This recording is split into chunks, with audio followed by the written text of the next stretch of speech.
दीपावली के अगले दिन गिरिराज पूजन का उत्सव किया जाता है। भगवान श्री कृष्ण ने गिरिराज महाराज को 7 दिवस पर्यंत उठाया और सारे वैष्णव मंदिरों में, सारे विश्व भरों में उस दिन गोवर्धन जी की पूजा होती है। कई स्थानों पर उसे बलि बामन प्रसंग से बलि प्रतिपदा के रूप में भी स्वीकार किया जाता है। अमावस्या के अगले दिन शुक्ल पक्ष की वो पहली तिथि पर विशेष वैष्णव मंदिरों में गोवर्धन की पूजा होती है और उसकी परंपरा ये है कि गौ माता के शुद्ध गोबर से गिरिराज महाराज की आकृति बनाई जाती है। मेरे स्वयं के आश्रम में इस उत्सव को संपन्न किया गया और सब जगह किया जाता है। एक बात मैं आपसे कहना चाहता हूँ, ऐसा कहते हैं हिंदू गौ माता में भगवान देखते हैं, निश्चित देखते हैं, पर मैं आपके सामने एक बात रखूं, हमारे यहाँ तो हर जीव, हर अणु में परमात्मा की परिकल्पना है। हमारे यहाँ किसी परंपरा में किसी पशु को श्रेष्ठ माना गया है तो किसी पशु के प्रति हेय दृष्टि भी है। पर भारतीय परंपरा में तो परमात्मा सूकर में भी देखा है, भगवान वाराह अवतार धारण करते हैं। पक्षी में भी देखा है, सिंह को देखो तो नृसिंह या भगवती के वाहन की परिकल्पना हो जाती है, या शंकर के नीचे के आसन का संदर्शन होने लगता है। सर्प का विचार करो तो उसका संबंध सबके साथ है। मूषक के साथ का संबंध भी गणपति के साथ है, छिपकली का संबंध भी कुबेर के साथ है। तो यहाँ तो कुछ ऐसा नहीं है, प्रत्येक अणु में परमात्मा की पूर्ण परिकल्पना है। पर गौ की इतनी प्रधानता इसलिए रखी गई है क्योंकि उसके पीछे एक विज्ञान खड़ा है। जितना वो हमारे लिए हितकर है इतना अन्य कोई नहीं हो सकता, इसीलिए उसमें ज्यादा परमात्मा घटित होता है और हम उसमें उस पूर्ण परमात्मा की परिकल्पना कर लेते हैं। परिकल्पना क्या, अनुभव करते हैं, और वो केवल हमें अनुभव नहीं बल्कि परिणाम तक घोषित होता है। तो आज तो ये साइंटिफिकली प्रूवन है कि जो गैया का गोबर है वो कितना एंटीबैक्टीरियल है। उसमें एक प्रकार से पोटेशियम की मात्रा, नाइट्रोजन की मात्रा बहुत ज़्यादा उपस्थित होती है। तो दीपावली से एक दिन, दीपावली वाले दिन जब हमने दीपों को प्रज्वलित करके अपनी कॉन्शियसनेस को अपलिफ्ट किया और एक सीरीज ऑफ दिया के द्वारा एक इलेक्ट्रोमैग्नेटिक रिफ्लक्स को पैदा किया जिससे हमारी कॉन्शियसनेस अपलिफ्ट हुई। सच कहूं तो हर रोज धरती से आसमान के तारे देखे जाते हैं, दीपावली वाले दिन आसमान धरती के तारे देखता है। उस दिन पूरी धरती चमत्कृत होती है।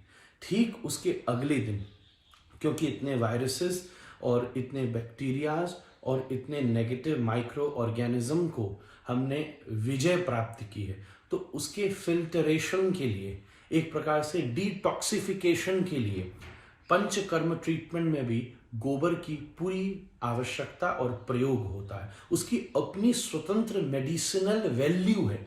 आप केवल उसको किसी रूढ़िवादी परंपरा से मत जोड़िए, उसकी अपनी एक मेडिसिनल वैल्यू है। मैं आपको सच बात कहूं तो हमारे यहाँ गौ की लाहार को इतना श्रेष्ठ नहीं माना गया, बल्कि ऐसा कहते हैं गौ के मुख से छुपी वस्तु को नहीं खाना चाहिए क्योंकि वो आपके प्रति विपरीत परिणाम देती है। पर हाँ, गौ का पृष्ठ भाग पूजनीय है, उसका दुग्ध पूजनीय है, उस पंचगव्य पूजनीय है। तो गौ से बने गोवर्धन को इस प्रकार हमारी प्रकृति के प्रति वो अनुकूल पड़ता है। दूसरा सबसे महत्वपूर्ण बिंदु है जो उस दिन हम करते हैं, वो है 56 भोग। 56 भोग के पीछे भी बड़ा गंभीर विज्ञान छिपा हुआ है। आयुर्वेद और एक प्रकार से भोजन ही हमारे शरीर का निर्माण करता है। When you eat roti, roti becomes you. When you eat apple, apple becomes you. If a woman have apple, the apple would become woman. If a man has apple, the apple would become man.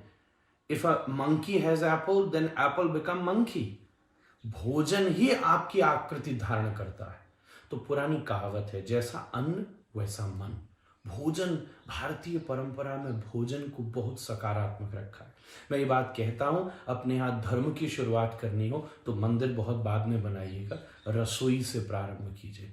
आहार से धर्म का प्रारंभ हो, फिर वो व्यवहार तक आए और फिर वो आचरण तक पहुंचे। आहार से आचरण तक की यात्रा है धर्म की।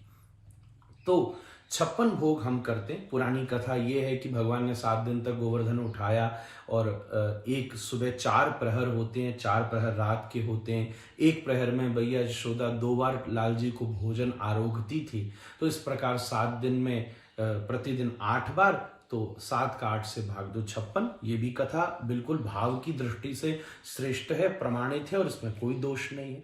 वृंदावन की अगर हम थोड़ी परिवेश में चले जाएं तो जब सप्त रसों को और अष्ट नायिकाओं के साथ संयुक्ति बनती है, कलहंतरिता, अभिसारिता, तो वो भी 56 भोग की व्यवस्था तैयार होती है निकुंजीय दृष्टि से। पर मैं तो यहाँ वैज्ञानिक विश्लेषण के लिए आया हूँ।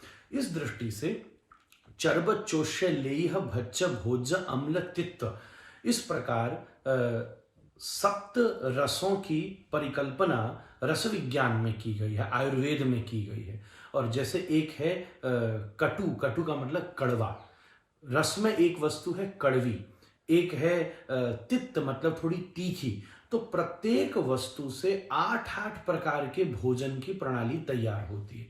तो हम उस दिन भारतीय परिवेश में प्रत्येक रस से बनने वाले प्रत्येक परिपाक का भगवान को भोग लगाते हैं और हम उसमें से एक एक अंश उस सबको स्वीकार करते हैं।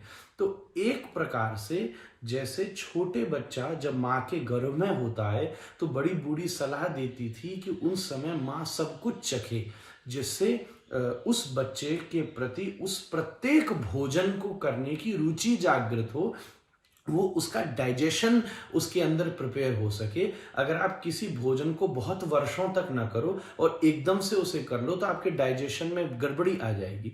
उसी प्रकार अन्नकूट वाले दिन, 56 भोग के दिन जितनी भोग सामग्री है, हम उन सब का अंश लेकर उस दिन अपने शरीर को उस प्रत्येक भोज्य पदार्थ के लिए तैयार करते हैं और अपने और उस भोज्य पदार्थ का संबंध निरूपित करते हैं। इनफैक्ट 56 की संख्या के पीछे एक बहुत अद्भुत गणित के कॉम्बिनेशन का पूरा फॉर्मूला लागू होता है, जिससे 56 की संख्या बनती है। ऐसे मैं बोलूँगा तो समझाना कठिन पड़ेगा।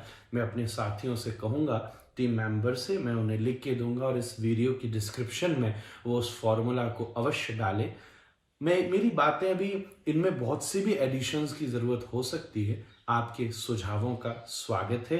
इसी प्रकार आप इस भारतीय परंपरा के प्रति प्राउड का अनुभव करते रहिए और जीवन को प्रसन्नता से आगे बढ़ाइए। सुरक्षित रहें, स्वस्थ रहें।